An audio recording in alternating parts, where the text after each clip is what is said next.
우리에게 허락하여 주시니 감사합니다. 지난 10개월을 지켜주신 주님을 찬양합니다.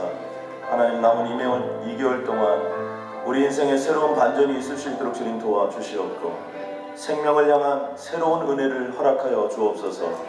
하나님, 오늘 안한교 목사님의 말씀을 통하여 정말 하나님의 살아계심을 느낄 수 있도록 주님 도와주시고 하나님 앞에 주님 오실 때까지 쓰임받는 주님의 영광을 보게 하여 주옵소서. 뒤돌아보면 어느 한순간도 주님의 보호하심과 인도하심이 없었던 적이 없었습니다.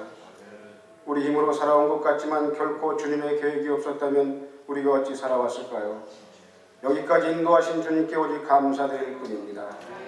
주님의 기쁘신 계획하심에 따라 이곳에 동부사랑의 교회를 세우시고 뜨거운 찬양과 기도와 말씀 속에 예배가 살아서 춤추는 그런 교회로 인도하심을 또한 감사를 드립니다. 점차 성숙되어가는 저희 교회 되게 하심을 늘 깊이 마음속에 새기며 또다시 풍성한 은혜와 새로운 성령을 저희들에게 부어주시길 간절히 원하옵나이다.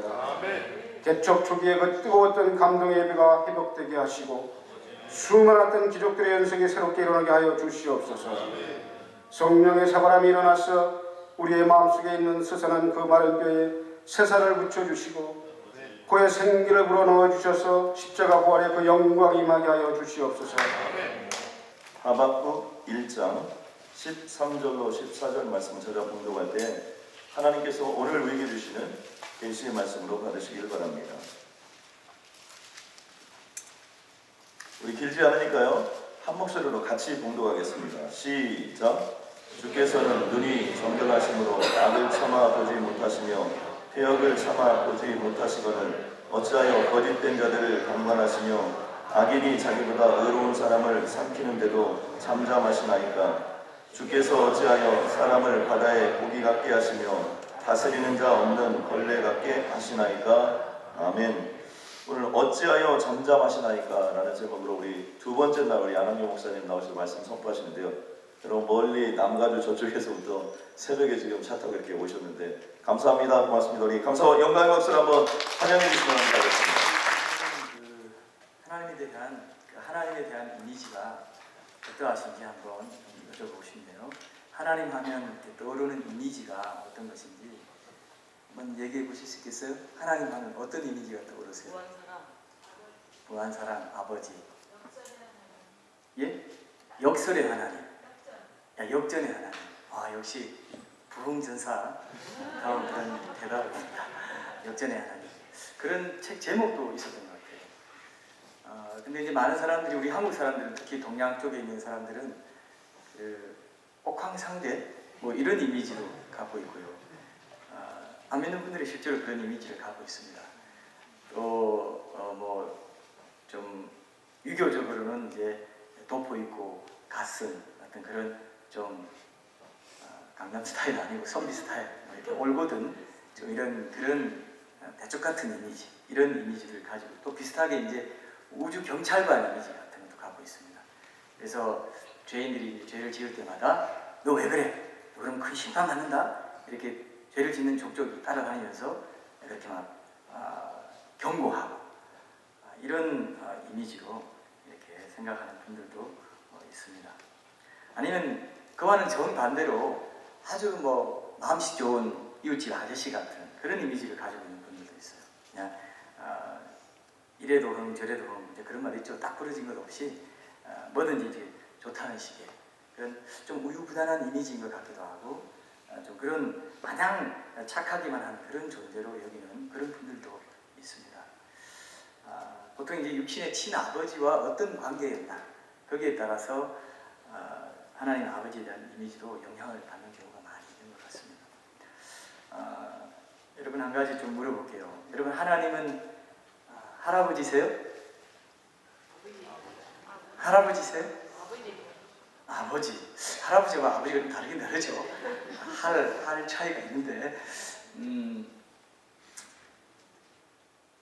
그럼 흰수염을 쫙 기르고 내가 하나님이야 하는 그런 느낌이 드세요? 아니면 할아버지라는 이미지를 우리가 좀 갖고 있어요.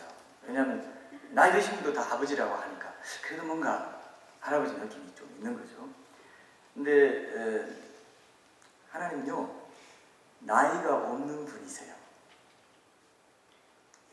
영원하신 분, 영원 전부터 자존하신 절대자, 그죠? 영원하신 분인데 시공간에 제한받지 않는 영원한 분인데 모든 영혼의 아버지시고 어떻게 보면 영원한 청춘, 우리에게 독수리 같은 새로운 힘을 계속 공급해 주시는 영원한 어떤 젊음의 능력을 가지고 계신 어떤 분, 이런 분이 또 있다는 데 대해서 우리가 좀 마음을 열어둘 필요가 있을 것 같습니다. 우리가 영원한 천국에서 실제로 그러한 영원한 젊음을 누리면서 영생을 살 것이라고 우리가 믿고 있기 때문에, 어떤 분들은 이제 33세로 예수님이 부활하셨기 때문에 그 부활체를 우리가 담게 된다면 우리도 그런 젊은 몸을 갖게 되지 않겠나, 이렇게 말하는 분들도 있습니다. 요한일서 3장 2절에 보면 그가 나타나시면 우리가 그와 같을 줄을 안다, 이런 말씀이 있어요. 그래서 이제 어떤 분들은 예수님과 똑같은 몸을 입게 된다고 보기 때문에 그런 어떤 가장 좋은 때의 그런 모습의 그 형체로, 몸으로 우리가 살지 않겠는가, 이렇게 보기도 합니다. 개인적으로 저는요, 하나님에 대해서 조금 독재자, 폭군 이미지를 좀 그런 그 이미지를 좀 가지고 있었던 때가 있습니다. 독재자나 폭군 이미지, 이런 이미지를 제가 좀 이제 가지고 있었던 때가 있는데, 그 이유는 여러분도 뭐 그런 데 대해서 조금 의문을 가지시고 하신 적이 있을 텐데요. 오해도 갖고 선입견도 갖고 있을 텐데요. 그 이중 예정론이라는 것 때문에 제가 좀 그런 혼돈을 좀 가졌었습니다. 그러니까 처음부터 영원히 천국 갈 사람, 지옥 갈 사람 이렇게 정해놨다고 하니까 자연히 그럼 너무 좀 그런 너무한 거 아닌가, 독재적이지 않나, 이런 생각을 제가 했었는데요. 물론 이제 그게 오해였다는 걸 나중에 또 알게 됐지만 당시에는 그런 오해를 갖고 있었는데 하나님께서 이 두 가지 사실을 통해서 이 오해를 풀게 해주시더라고요. 그건 뭐냐면, 하나는 고린도전서 1장 26절에 보면 형제들아 너희를 부르심을 보라 하면서 신자들 가운데 지혜로운 자나 능한 자나 문불 좋은 자가 많지 않다, 이렇게 말씀하더라고요. 그래서 이 말씀에서 저는 이제 하나님은 약하고 작은 자들의 편에 서 계신 분이구나 하는 걸 알고는 이렇게 마음이 풀린 적이 있고요. 또 하나는 참 이게 이제 오늘 주제하고도 참 중요한 문제인데요. 내가 자유롭게 이런 부분에 대해서 의심을 품고 하나님께 묻고 자유롭게 생각할 수 있는 그런 존재라는 사실을 새롭게 발견했어요. 그렇죠, 여러분? 내가 뭔가 의심도 못하고 아무런 반론도 제기할 수 없는 존재로, 자유가 없는 존재로 하나님께서 나를 만들지 않으셨다는 것을 새롭게 깨닫게 됐어요. 그게 굉장히 중요한 부분이더라고요. 그래서 하나님께 대한 오해가 눈 녹듯이 이렇게 스르르 풀렸던 그런 경험이죠. 여러분도 아마 그런 어떤 오해에 대해서 하나님께서 어떤 말씀을 통해서, 어떤 조언을 통해서 아주 참 이렇게 만지시고 오해를 풀어주시는 그런 경험들이 다 있었을 거라 생각합니다.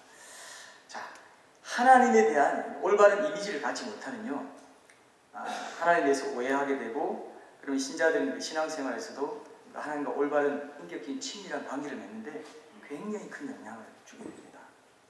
그래서 여러분들 하나님에 대한 성경적인 이미지, 그래서 온전히 회복하고 분명히 그것을 붙잡고 그 하나님께 내가 기도하고 그 하나님과 동행하기를 원하고 예배하고 뭐든지 이렇게 상의하고 하는 이런 신앙생활, 그런 인격적인 교제의 관계가 형성될 수 있는데, 오늘 또 말씀이 함께 좀 도움이 되고, 또 우리가 변정전도로 무신론자들, 특별히 세상 사람들, 무종교인들이 이제 하나님에 대한 이미지를 잘못 갖고 있는 것 중에 하나가 이 악과 고통의 문제, 이 문제와 관련된 것들인데요. 어떤 거냐면, 그렇게 오해하고 있는 그분들에게 우리가 올바로 하나님에 대한 이미지를 제시해주고 성경적인 어떤 해답을 보여주고 복음을 전하는 그 일이 또한 변정전도라면, 오늘도 역시 정말 그 중요한 주제에 이 악과 고통의 문제를 한번 함께 다뤄보면서 어떻게 우리가 하나님에 대한 이미지를 왜곡되게 갖고 있는지, 이 오해를 좀 풀어봤으면 합니다. 여러분들 이것이 좀 도움이 되겠습니까? 왜 내게 이런 고통이 일어나는지, 왜 세상에 이런 고통이 있는지, 하나님이 정말 성경에 말씀하신 대로 선하고 전능하신 존재라면 그런 존재라면 왜 이런 것들을 방관하고 있는지, 방관하는 것처럼 보이는지 오늘 하박국 말씀을 다시 한번 보시면요.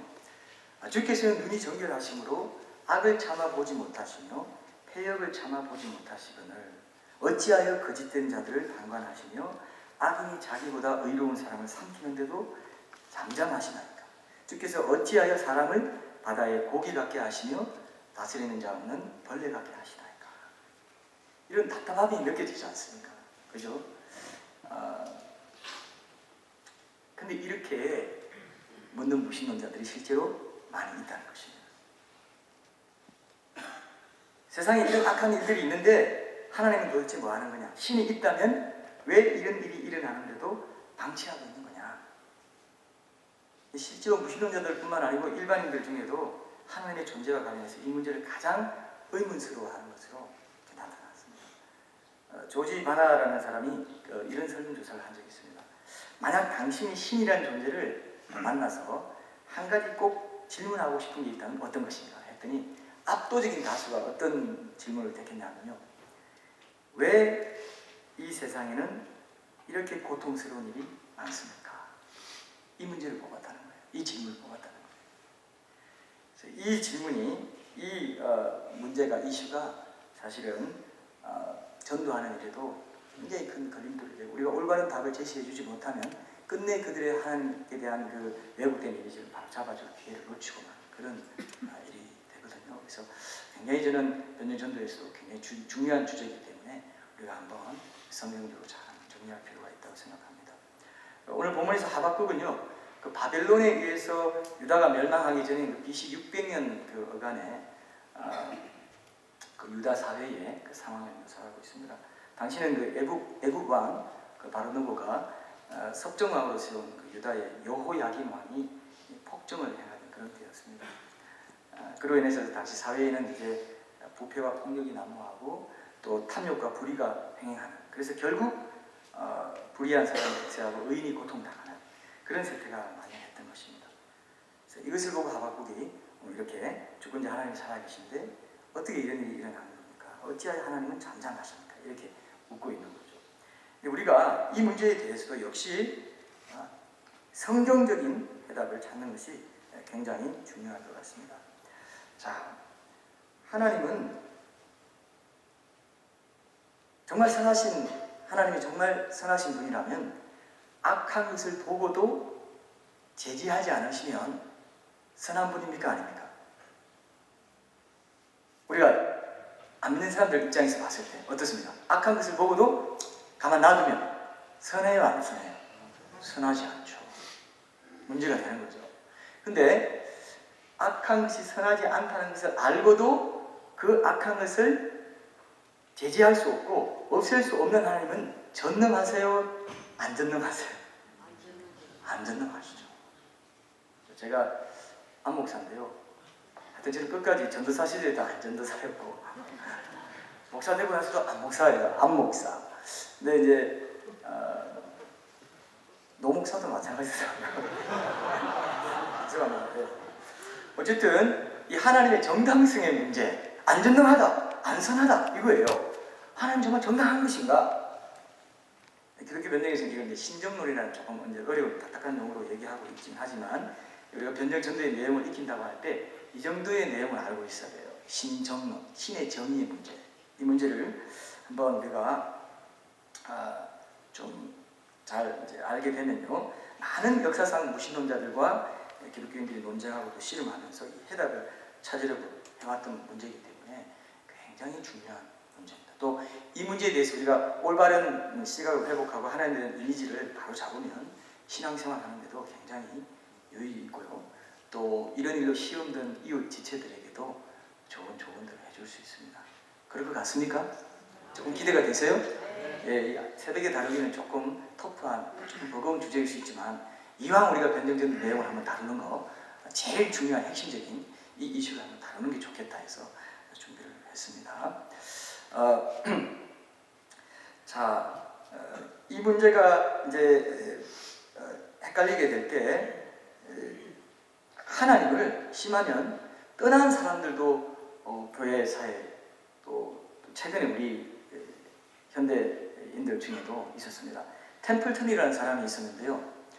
이분은 그 빌리그람 시대 때 같이 이 빌리그람 목사님과 함께 동역했던 아주 뛰어난 복음 전도자였어요. 어떻게 보면 더 열정적으로 사역했던 분인데, 어느 날 이분이 아프리카의 그 이디오피아에 가서 그 못 사는 사람들의 그 비참한 현실을 보고는 이렇게 고백하게 됩니다. 이런 참상을 지상에 허용하시는, 그냥 일어나도록 놔두시는 하나님이라면 나는 그 하나님 믿지 않겠다. 그리고 떠났습니다. 지금도 캐나다에 사는데요. 나이가 많은데도 지금도 안 믿고 있어요. 엄청난 열정으로 복음을 전개했던 사람입니다. 또 제가 아는 또 어떤 한 분도 여자분인데, 대학 시절에 복음 전도 활동도 하고 여성적으로 신앙생활 했던 분인데요. 그분도 가족사에 어떤 큰 아픔과 어려움이 닥치면서 열심히 떠나버렸어요. 지금도 안 돌아오고 있습니다. 우리가 시험 당할 때, 고난 당할 때 설교에서 인용되거나 간증에서 나타나거나 책에 있는 인물들은요, 다 승리한 사람들입니다. 근데 그 승리의 이면에, 그 그늘에 그렇지 않고 떠난 사람들도 꽤 있을 수 있는 거예요. 그분들은 드러나지 않았을 뿐입니다. 근데 우리가 남의 얘기니까 우리가 이렇게 뭐 얘기할 수 있는, 실제로 내가 그런 고통과 위기를 당하게 되면 나도 어떻게 될지 모를 수 있는 것입니다. 우리가 그런 부분에 대해서 철저하게 예방하고 철저하게 성경적인 시각을 가지고 사는 것이 얼마나 중요한지를 우리가 분명히 좀 이렇게 문제의식을 가질 필요가 있습니다. 문제가 상당히 심각할 수 있겠죠, 그죠? 그렇게 전도자까지 떠나버리고 열성적으로 신앙생활 하는 분들도 떠나버리니까, 그리고 돌아오질 않아요. 왜? 하나님이라는 외국적인 이미지가 한번 딱 들어오니까 상처가 생기면서, 적개심이 생기면서 하나님 이런 분이야, 나에게 아픔을 주고 고통을 주고, 그리고 또 아무 말 하지 않았어. 그리고 그냥 잠잠해버렸어. 어찌하여 잠잠하시냐니까. 이렇게 성경에 이런 얘기가 있고 시편에도 그런 얘기가 많이 있고 해답을 찾을 수 있는 길을 하나님은 이미 다 보여주셨는데도 마음을 닫아버리니까 덮어져요. 이게 덮어져요.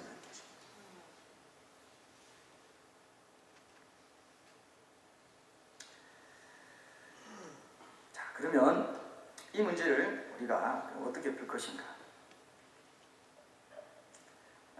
제가 몇 가지 악과 고통이 이 땅에 왜 존재하는지 이유를 말씀드리려고 하는데요. 그 전에 그럼 악이 어떻게 발생했는가? 하나님이 악의 창조자이란 말인가? 하나님이 그럼 악을 창조하신 분인가? 이렇게 오해하는 사람들이 또 많아요. 안 믿는 분들 중에도 많습니다. 근데 보십시오. 악의 본질은요, 조금 독특한 성격을 갖고 있어요. 그게 뭐냐면,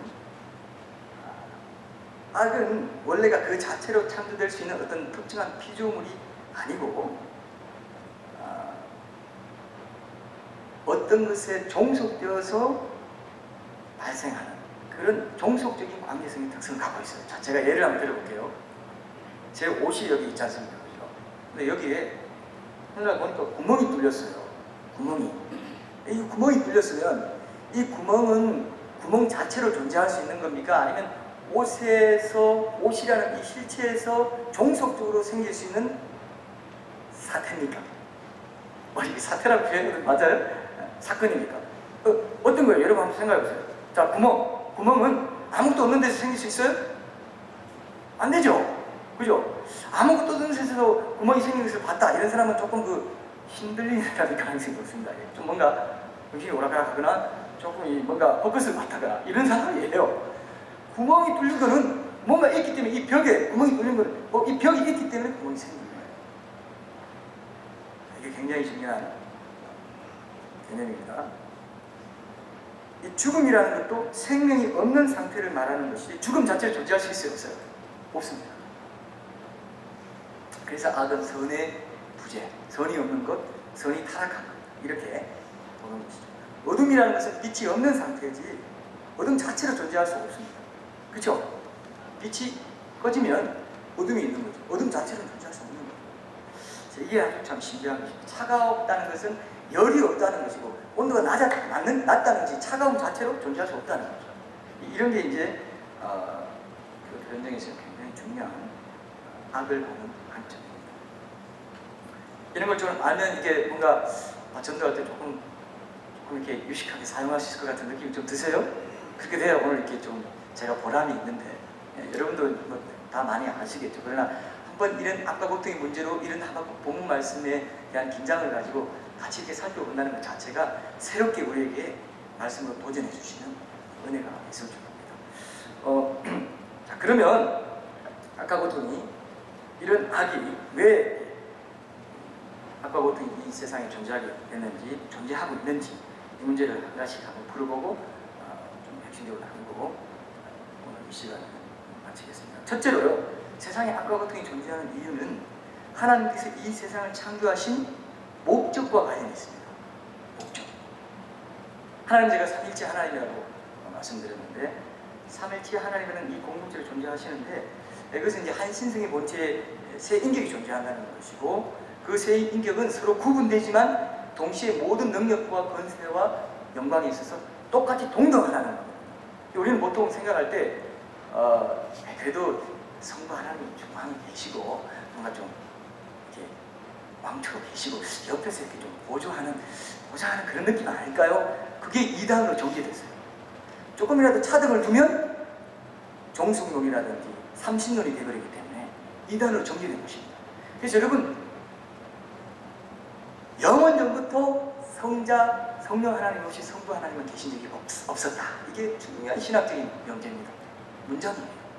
그래서 아무래도 좀 부족한 게 있지 않을까요? 이렇게 생각하는 것은 성경에서 그렇게 말하고 있죠. 하나님과 똑같이 동등되지만 동등됨을 취할 것을 여기지 아니하시고 종이 되어 오셨다 했잖아요. 그죠? 만약에 예수님이 하나님과 동등한 삼일체의 한 인격이 아닌데 우리가 여기 와서 예수님 찬양, 예수님 이렇게 찬양하면요, 엄청난 불경죄예요. 그렇게 됩니다. 그래서 예수님, 무신론자들이요, 예수님을 실존 힘으로 인정하면서도 하나님이 없다고 말할 수 없어요. 왜냐하면 기독교의 하나님은 삼일체 하나님밖에 없기 때문에.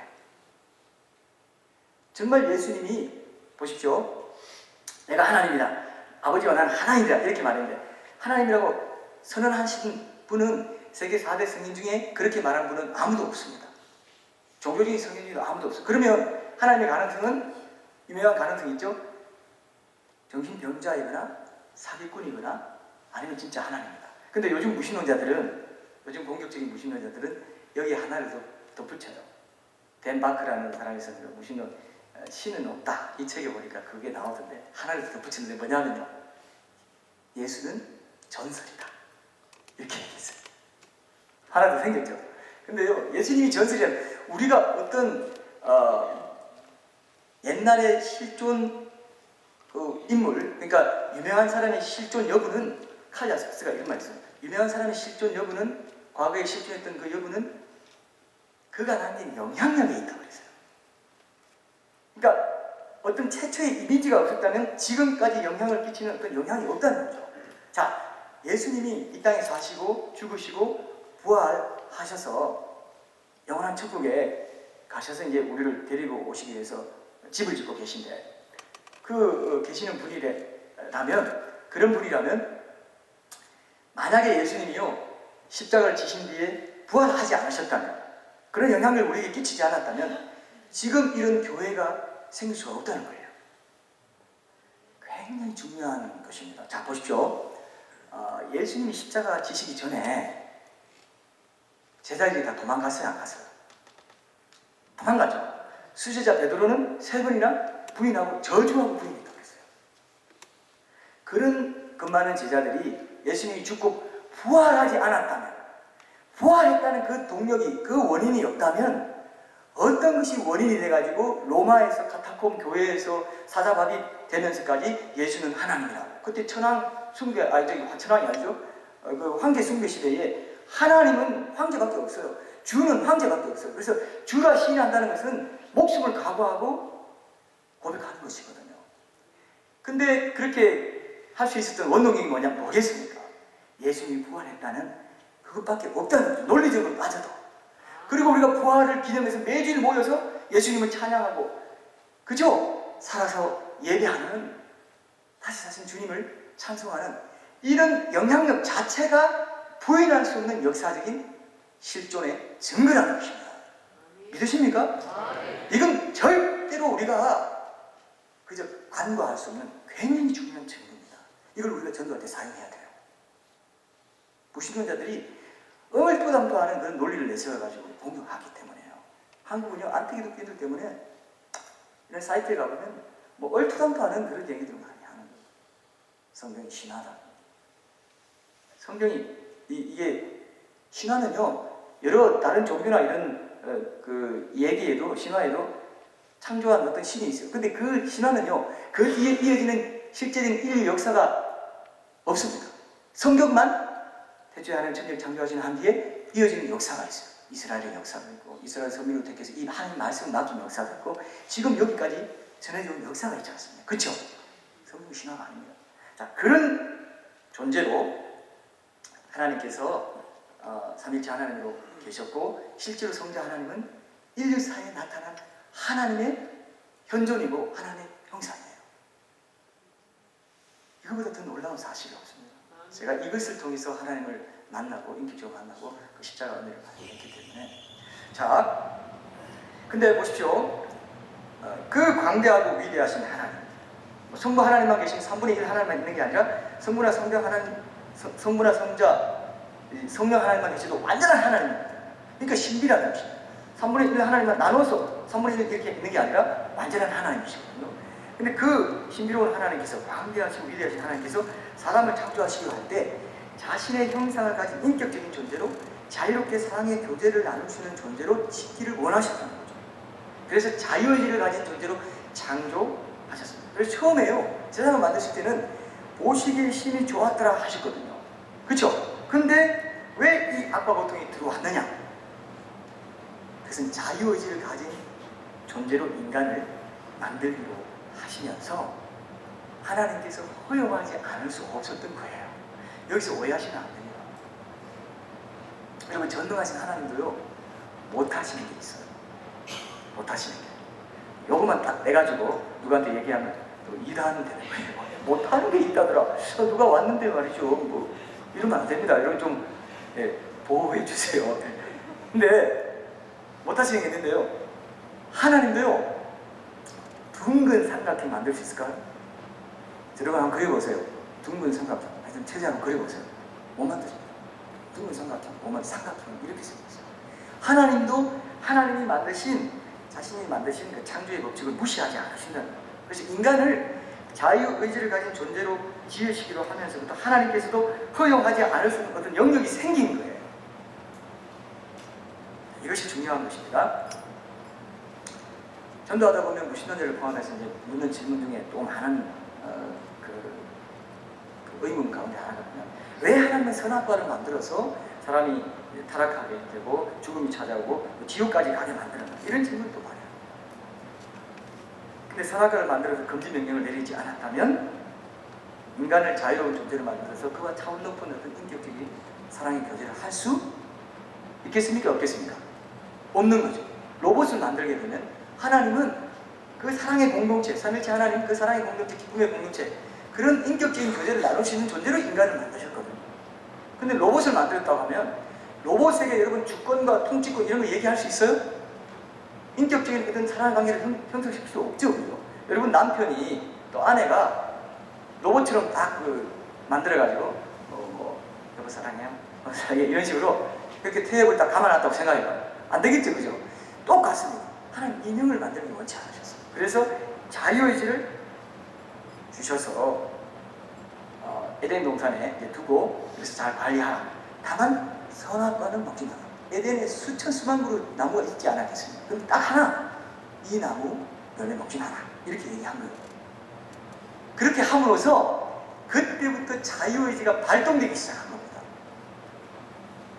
이해되세요? 자유의지의 태엽을 감아준 거랑 마찬가지였어요. 그래서 그걸 볼 때마다 하나님 저거 먹지 말랬다 하면서 내가 자발적으로 하나님의 주권에 순종하는, 인격적으로 사랑을 고백하고 교제할 수 있는 능력을 갖게 되는 것이었습니다. 선악과를 안 만들면요, 그저 아담은요 에덴 동산 관리하는 그냥 공원지기, 가수원지기밖에 못 되는 거예요. 종이에요. 근데 하나님 나라 국민으로 성격시키려고, 국민은, 나라는 주권, 그죠? 국민 영토잖아요. 그 삶의 영역에서 국민으로 하나님 나라 백성으로 살아갈 수 있도록 주권을 딱 선포하십니다. 넌 주권 아래 있는 존재고 통치권 아래 있어야 된다. 지금 우리가 신앙생활 어려운 것도요, 자유의지가 있어서 어려운 거예요. 내 삶의 영역에서 하나님의 주권인 말씀을 순종하는 내 삶의 영역으로서 내가 그 영역에서 하나님 나라 백성으로 살아가야 되는데, 자유의지를 주셨기 때문에 내가 순종해도 되고 안 순종해도 별 뭐 제재가 없거든요. 하나님께 조용히 기다려 주시거든요. 그러니까 이게 신앙생활이 쉽지 않은 겁니다. 그래서 목사님이 설교하시고 훈련받고 교제를 통해서 다락방을 통해서 계속 하나님께서 권면하시고 도전하시는 거예요. 인격적으로 나를 이끄시기 위해서. 이게 좀 마음에 들어오십니까? 자유의지 때문에 신앙생활 힘든 것입니다. 지금도 하나님은요, 그렇게 악의 가능성을 허용하고 계세요. 그래서 계속 얘기해도 완악해지면 더 불순종할 가능성이 많아요. 그때 허용되는 악의 심판의 가능성도 있다고 이렇게 보기 때문에, 여러분, 순종하는 사람이 더 순종하는 것처럼 불순종하는 사람이 더 불순종할 가능성이 높더라고요. 이게 하나님께서 우리에게 책임을 주신, 자유의지를 주신 그 어떤 중요한 영역입니다. 자, 그래서 아담이 그 지은 죄 때문에, 아담이 선악과를 다 먹었다는 것 때문에 우리에게까지도 이제 죄가 들어오고 또 우리가 책임져야 될 부분이 생겼는데, 또 안 믿는 사람들은 아담이 지은 죄 때문에 왜 나까지 죄인이 돼야 되나? 나 억울해. 또 이거 갖고 엄청나게 물고 늘어져요. 하여튼 물고 늘어지는 사람들이 많습니다. 요즘은 물고 늘어지는 사람들이 어떻다고요? 더 많아지고 있어요. 그리고 이런 질문하면 안 되는 분위기, 믿음 없다고 할까봐 질문 안 하고 딱 숨겨두고 있다가 청소년, 장년들이 있다가 그냥 끝내 해결하지 못하고 안티기독교, 기독교도 하다가 안티기독교 돼버려요. 실제로 제가 현장에서 그런 사람들의 글을 봤습니다. 자, 이런 우리가 논리를 제공해 줄 필요가 있겠죠. 왜 나까지 죄인 돼야 되냐? 근데요, 하나님은요, 지금도 자유의지를 주셔서 지금도 사탄을 따를 건지 하나님을 따를 건지 우리에게 선택권을 주셨어요. 선택권을 주시지 않은 채로 하나님이 어떤 심판을 행하시는 일은 없다고, 불공평하신 분이 아니기 때문에. 이거 믿습니까, 여러분? 하나님은 지금도 각자에게 평생에 걸쳐서 기회를 주십니다. 그렇기 때문에 아담 한 사람 때문에 나 이렇게 억울하게 해서 이렇게 말 못해요. 하나님이 분명히 그것을 성경에 여러 경력을 통해서 우리에게 보여주고 계십니다. 근데 아담이 말입니다, 그 선악과를 따먹었는데, 따먹은 후에 하나님께서 이제 따먹었어요. 근데 하나님께서 알고, 너 선악과 따먹었냐? 이렇게, 너 왜 그러냐? 내가 따먹지 말라고 그랬잖아. 사실 내가 저 뒤에 또 하나 더 뒀는데 이제부터 따먹지 마. 이렇게 말했다고 합시다. 그러면 인간을 존중하는 거예요? 안 하는 거예요? 인간을 존중하는 거예요? 안 하는 거예요? 안 하는 것입니다. 이거 먹으면 죽는다 했으면, 따먹었으면 죽음이 찾아오고 질병이 찾아오고 어떤 땅도 너로 인하여 저주를 받고 해서 자연재해도 찾아오고 뭐 이런 것들이 일어나야 인간을 진정으로 존중해 주는 것이고 인간에 대한 진정한 자유의 실험이 된다는 것입니다. 그래서 악과 고통이 존재하는 이유는 하나님이 세상을 만드시되 인간을 만드시고 자유의지를 가진 존재로 인격적인 사랑의 교제를 나눌 수 있는 존재로 로봇을 만들지 않은 증거입니다. 하나님이 사랑이시라는 증거예요. 그렇죠? 역설인 것 같지만 이게 진리더라고요. 아까 고통을 볼 때마다 하나님이 인간을 제대로 존중해주고 대우해준 결과다, 이렇게 좀 생각하시고 더 깊이 묵상하시면 좋겠습니다. 자, 얼마 전에 지금 동부지역에 강력한 허리케인이 왔는데 많은 재산 피해도 있고 엄청난 피해가 또 있었고 인명 피해도 있고 뭐 그랬다고 했는데요. 그것도 다 인간이 타락하면 그런 너로 인하여 저주를 받고 하는 그 말씀이 지금 진리로 나타나는 거거든요. 그렇죠? 근데 이제 우리가 조심할 것은 그런 폭풍이 일어나고 태풍을 맞은 그 지역 사람들이 죄가 있어서 그럴 것이다 라고 얘기하면 될까요? 안 될까요? 안 된다는 거예요. 그건 아니고 신뢰와 망대가 무너졌을 때 그들이 너희들보다 더 죄가 많아서 그런 게 아니다, 이런 식으로 말씀. 너희들 회개하지 않으면 더 나간다. 그리고 요한복음 9장에 보면 소경된 어떤 사람의 그 소경된 그런 병이 부모의 죄로 인한 인간, 그게 아니다. 이 사람을 통해서 하나님의 영광을 드러내게 하라. 고통의 신비, 고난의 신비인 거죠. 그래서 여러분 교회 지체들 중에서도 어려움 당하고 위기 당하고 고난 당해가지고 뭐 병이 들거나 어려움 당하면 이렇게 말하는 사람이 있을 수 있는데, 그러니까 내가 빨리 회개하라고 했잖아. 왜 회개 안 하고 그렇게 버티다가 이런 고난, 이렇게 말하면 안 됩니다.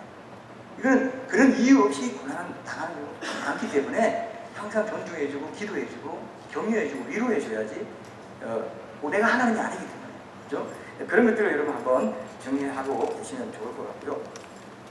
그 다음에 둘째로 아까 고통이 존재하는 이유는 타락한 인간에게 회개의 기회를 주시려고 심판을 연기하고 계시는 하나님의 자비의 표현 때문에 아까 고통이 존재하는 거예요. 이해하십니까? 이 말 이해하죠? 만약에 말입니다, 인간이 악을 짓는 족족 바로 처단해버리면 하나님이 어떤 그 자신의 사랑을 보여줄 대상이나 기회를 없애버리는 게 돼요. 그렇죠? 그래서 하나님께서 오래 참고 기다려주십니다. 자, 이제 제가 인터넷에 이런 댓글이나 이런 걸 보면 뭐 성폭행하고 뭐 장기 매매하고 인신매매, 요즘 뭐 그런 그 죄들이 많으니까 그런 거 보고 막 이런 천벌받을 놈 같으냐고 이렇게 막 쓰는 사람도 있고, 이런 아이를 살려준단 말인가? 하나님이 살아계시면 이런 아이 살려주면, 제가 실제로 다음 인터넷 댓글에서도 봤어요. 보니까 이런 소리 하는 거예요, 제가. 근데요, 만약에 어떻게 저는 하나님 살아있다면 저는 악인을 살려주나 이렇게 말하는 사람은 정말 하나님이 악인 안 살려주면 그 사람이 즉사해야 돼요. 자기가 악인이기 때문에 하나님 무시해야 돼요. 그렇게 되는 거예요. 하나님이 긍휼로 우리를 기다려주시는 것입니다.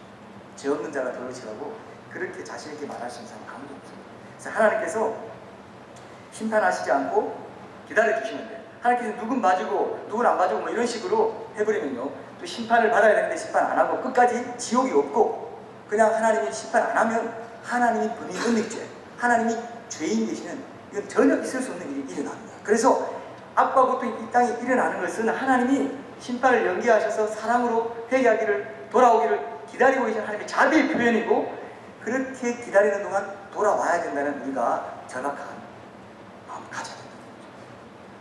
만약에 그 심판 안 하잖아요, 지옥이 없잖아요. 그러면 하나님이 공평하신 게 아니게 되는 거죠. 지금 이 창조 질서 가운데요, 이 인간 외에 다른 나무나 이런 것들은 땅에 뿌리를 받고 있지 않으면 즉시 시들어 죽어버립니다. 근데 인간만은 악을 짓고 거짓말하고 욕하고 사람을 죽이고 성폭행하고 여러 가지 일들을 해도 버젓이 살아있어요, 안 있어요? 살아있는 거는 그렇게 해서 그들 때문에 악과 고통이 존재할 수밖에 없고 고통받는 세상인 것은 하나님이 자비를 보여주고 계시는 거예요. 짧은 기간 동안, 그것도 죽고 나서는 바로 지옥입니다. 하나님 그걸 마지막 하나님이 죄인 되시는데요, 절대 있을 수 없어요. 우주 전체를 창조 질서로 엄격하게 지금 지구만 해도 자전 24시간 공전 360도 정확히 안 지키면, 그죠? 폭파해요. 지구가 뭐 궤도를 비롯하면 큰일 나는 거예요. 정확히 창조 질서 법칙대로 움직이시는데 인간만은 지금 참고 계시고 매일 분노하시는 하나님이시거든요. 하나님이 심판장이신데 지금 그런 어떤 심판의 화살을 겨누고 있다, 그렇게 말했어요. 여러분, 얼마나 이게 절박한 일입니까? 죽으면 바로 지옥입니다. 지옥이 없으면 하나님은 하나님 아니세요. 선하신 분 아닙니다. 창조주 아니세요.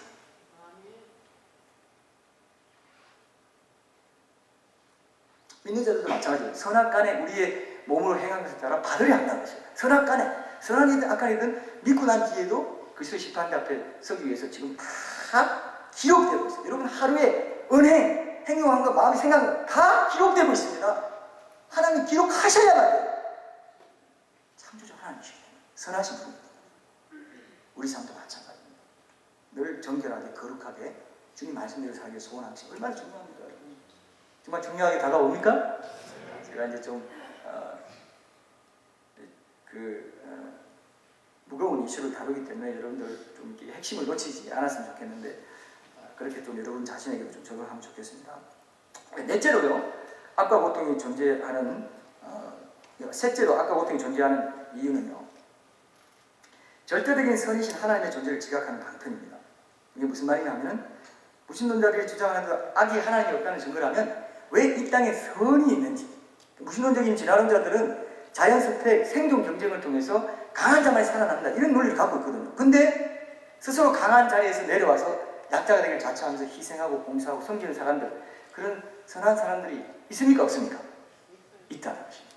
그리고 무신론자들도 저것이 악하다. 어떻게 이런 악이 횡행하는데 하나님이 가만히 있냐? 이렇게 말하는 그 악이라고 판단하는 그 선의 기준이 어디서 왔느냐? 하나님이 선하신 하나님이 안 계시는 그 기준이 절대 있을 수 없어요. 그래서 무신론자들의 가장 큰 딜레마가 이겁니다. 이게 가장 큰, 이 성이 왜 이 땅에 선이 있느냐 이거예요. 절대선이신 하나님을 오히려 악과 고통이 있는 것을 보고 그렇게 판단하는 내 모습을 보고 내 안에 선이 있구나, 양심이 있구나, 하나님이 주신 어떤 기준이 있구나, 절대 기준, 절대 도덕적 기준이 있구나. 이게 드러나게 하는 역할을 또 악과 고통의 존재를 하고 있다. 역설적이죠, 그죠? 그러나 잘 여러분들이 소화하시면 유익이 있으리라 생각합니다. 넷째로 악과 고통이 존재하는 이유로 들 수 있는 건요, 고통을 허용하는 것을 통해서 더 큰 악을 제지하는 효과가 있어요. 몸살이 난다는 것은 몸에 이상이 있다는 신호를 알려주죠. 그래서 더 큰 병에 걸리지 않도록 다 내가 자제할 수 있도록 해주는 거죠. 그래서 고통은 인간의 유한성, 한계성을 깨닫고 하나님께로 돌아오게 하기 위한 하나님의 은혜의 방편일 때도 많이 있습니다. 그렇죠? 그런 것들도 여러분 생각하시면 좋고요. 또 일반적인 창조 법칙을 어기면 이렇게 자연스럽게 따라오는 삶의 구조 자체가 고통의 문제하고 연결되어 있어요. 그래서 어떤 분들을 보면요, 나는 고통 당해서는 안 돼, 절대 고통 안 당할 거야, 하나님 날 지켜주실 거예요. 너무 그러는데요, 너무 그러지 마세요. 원래 이 세상에 타락한 세상이고 악과 고통이 존재할 수밖에 없는 세상인데 어떻게 거기서 하나도 티를 붙이지 않고 살 수 있겠습니까? 그런 고통이 오면 내가 어떤 또 잘못해서 이런 고통이 당할 수 있는 거구나, 이런 고통을 당할 수 있는 거구나, 이렇게 생각하시면서 좀 여유 있는 안목을 가질 필요가 있겠더라. 제가 가만 보면 우리 성도님들 중에 그런데 너무 과민하게 반응하는 분들이 계세요. 그런 것들을 좀 여유 있게 좀 가질 필요가 있고요. 또 가까운 사람들끼리 서로 상호 의존하는 관계 속에 이제 공동체를 살게 했기 때문에 그 관계 자체가 수많은 갈등과 상처의 의미를 갖고 있습니다. 그렇기 때문에 우리가 아까 고통을 자연스럽게 이 창조 세계 속에서 경험할 수밖에 없죠. 이 타락한 세계에서 경험할 수밖에 없습니다. 그래서 우리 생활의 일부다, 이런 마음을 좀 가져야지 너무 이 고통에 신비어하면서 자기 잘못해서 고통을 당하는 것 같고 이렇게 뭔가 영적인 이유가 있겠긴 하면 너무 이렇게 또 하는 분들이 있는데, 물론 있죠. 합리화의 선을 이루신 하나님의 뜻이 있지만 좀 여유를 가질 필요가 있다. 이것도 조금 짚고 넘어가면 좋겠어요. 그래서 하나님께서 우리가 잘못했을 때 고통을 내가 받아야 되는데 하나님이 기적적으로 항상 개입해가지고 고통 안 받도록 싹싹 그걸 제거해버리잖아요. 내 자유의지로 어떤 것을 선택하면 어떤 특정한 결과를 내가 경험해야 되는데, 그래서 하나님 기적적으로 개입해서 없애주잖아요. 그럼 삶 자체가 의미가 없습니다. 그렇죠? 그런 뜻이 있는 거예요. 삶 자체가 의미가 있으려면 내가 책임 있는 존재로 자유의지를 행사해서 하나님 기쁘시게 하는 존재로 살아가려면 고통을 당할 때도 있고 그것을 깨닫기로 하면서 하나님께서 이루어져가는 그런 존재로 살아가야 된다는 거죠. 자, 마지막 다섯, 이걸 결론으로 제가 좀 제시하고 싶은데요, 특별히 신자들과 관련된 것인데, 우리의 성숙을 위해서 하나님께서 악과 고통을 허용하고 있는 것입니다. 이제 마태복음에 보면 13장에 보면 알곡 신자들을 다치지 않기 위해서 가라지를 끝까지 두기 때문에 악과 고통이 존재한다, 이렇게 이제 우리가 보기도 하는데, 그런데 소극적으로 보호하는 것이고 적극적으로는 하나님께서 우리를 악과 고통마저 사용하셔서 한명의 선을 이루시게 한다는 것입니다. 이거 믿습니까? 우리가요, 인간 행복의 관점에서 이 악과 고통의 문제를 생각할 때가 너무 많아요. 우리는 불완전하고 연약한데 우리 기준으로 내게 행복이 오지 않으면 이거는 하나님이 나를 사랑하시지 않는 증거다, 내가 고통을 당하면 하나님이 나를 버리셨구나, 이래서 하나님 떠나고 그렇게 하거든요, 실제로. 근데 지금부터는 여러분 어떻게 해야 됩니까? 악과 고통이 생기면 하나님이 나를 연단시키시고 또 내가 감당할 시험밖에 주지 않는 걸 확실히 믿기 때문에 이 악과 고통 가운데서, 이 시련 가운데서, 이 질병 가운데서도 하나님은 나를 사랑하시고 이 일을 통해서 합력하여 선을 이루신다, 이걸 믿으셔야 합니다. 굉장히 중요하고 특히 이민자들에게는요, 이게 굉장히 중요합니다. 물론 우리가 하나님의 자녀로서 복을 구하고 좋은 걸 구하는 건 당연한 겁니다.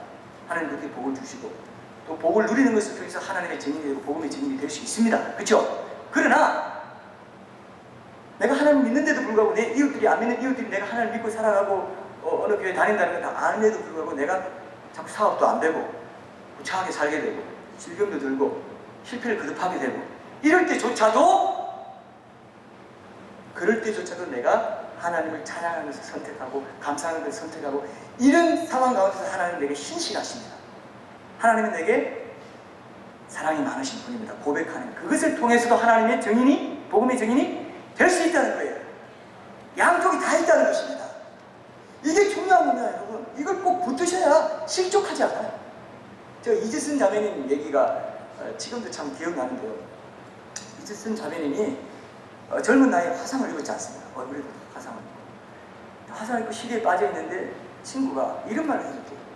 지선아, 네가 이렇게 화상을 입어서 낙심하고 원망하고 불평하면 더 추해지지 않겠냐? 차라리 이런 상황 가운데서 오히려 하나님께 감사하기를 택하고 찬양하기를 택하고 이런 불행을 통해서 오히려 하나님의 선하심을 드러내는 통로 나를 쓰임받게 해주십시오.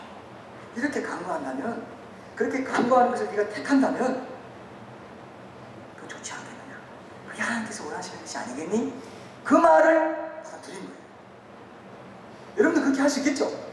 내가 그렇게 택하기로 결정 내가 할 수 있습니다. 하나님께 내 마음을 그렇게 예배를 드릴 수 있다는 거예요.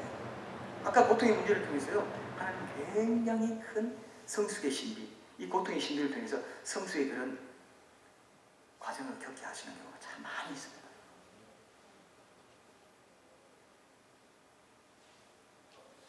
형편이 잘 돼서 타락한 사람 많아도요, 고통당할 때 하나님께 붙잡아서 하나님께 붙들림 받아서 이렇게 타락한 사람 없어요.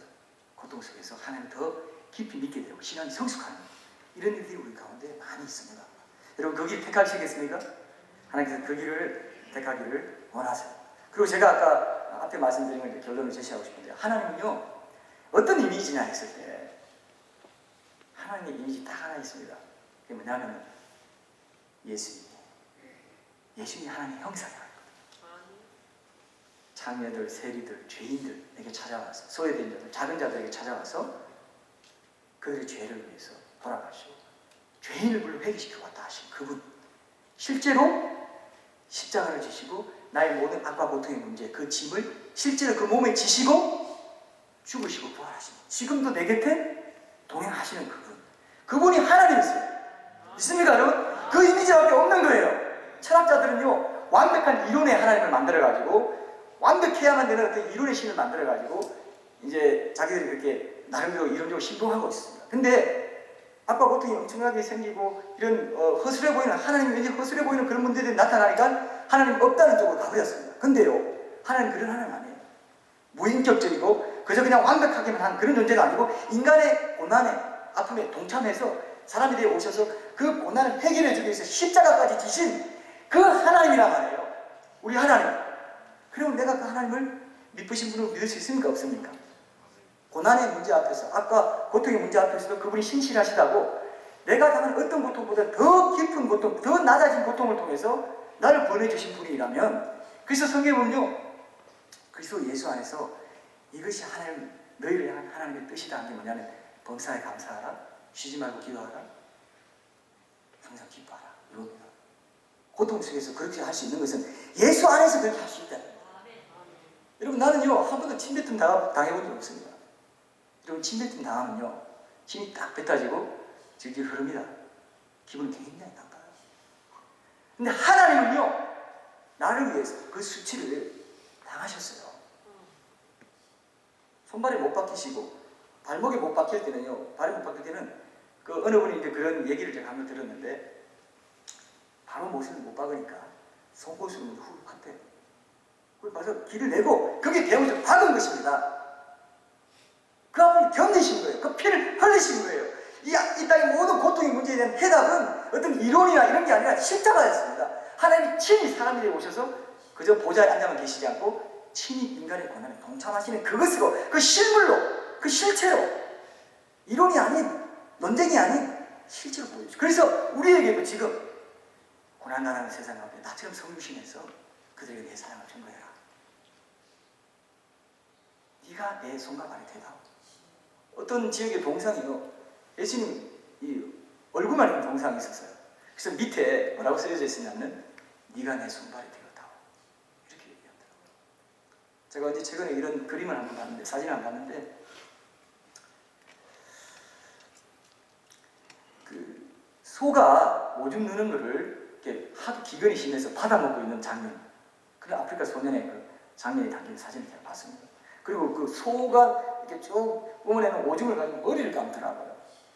자, 그런 걸 보면 이제 우리가 템플턴이나 이런 시험에 든 사람처럼 야 이런 걸 허용하는 하나님이라면 나는 그 하나님 믿지 않겠어. 이렇게 이제 가겠습니까? 아니면은 저것은 하나님이 인간을 사랑하신 증거이면서 하나님이 인간을 인격적인 존재로 존중하신 결과인데, 타락한 결과인데, 타락 질서 속에 속하는 것인데, 이제 내가 구속의 십자가를 체험한 내가 창조 질서를 회복하기 위해서, 하나님의 사랑을 그들에게도 증거하기 위해서 그들에게 내가 도움의 손길을 베풀어야 되겠다. 이렇게 돼야 되겠습니까? 어느 것을 택하겠습니까? 후자를 택하시겠습니까? 그럼 여러분들은 하나님의 사람들이고 오히려 이런 일로 시험당하고 있는 무신론자들에게 변정적인 전도를, 합당한 전도를 할 수 있다. 그래서 무조건 아까 고통에 문제가 있기 때문에 하나님 없다 이렇게 말하는 사람들이 이렇게 이제 얘기해 줄 수 있어요. 하나님은 선하시고 전능하시고 지금도 살아계신 존재이시면서도 악과 고통을 잠정적으로 이 세상에 허용한 데 대해서 정당한 도덕적인 이유를 갖고 계시다. 이것만 증명되면 그들은 할 말이 없는 거예요. 이제 그렇게 말할 수 있겠습니까? 그럼 우리는 이 시대에 이 안티기독교인들, 무신론자들이 더 많아지고 있는 시대에 하나님의 사랑과 공의를 온전히 증명할 수 있는 그런 복된 사람들이 될 수 있으리라 생각합니다. 기도하겠습니다. 하나님 감사합니다. 오늘 하나님이 나에게 때로는 고통과 아픔을 허락하신 것은 나를 사랑하신 하나님의 결과임을 믿습니다. 하나님 10일 한 달 동안 무슨 일이 있어도 합력하여 선을 이룰 줄 믿사오니 강하고 담대한 신앙과 믿음을 가지고 전진해 나아갈 수 있도록 우리를 축복하여 주옵소서. 하나님 바쁜 중에도, 하나님 피곤한 중에도 이 새벽에 나온 한 분 한 분들의 영혼과 심령 속에 하나님의 기적을 보여주옵소서. 예수님의 이름으로 기도드렸습니다. 감사합니다. 고맙습니다.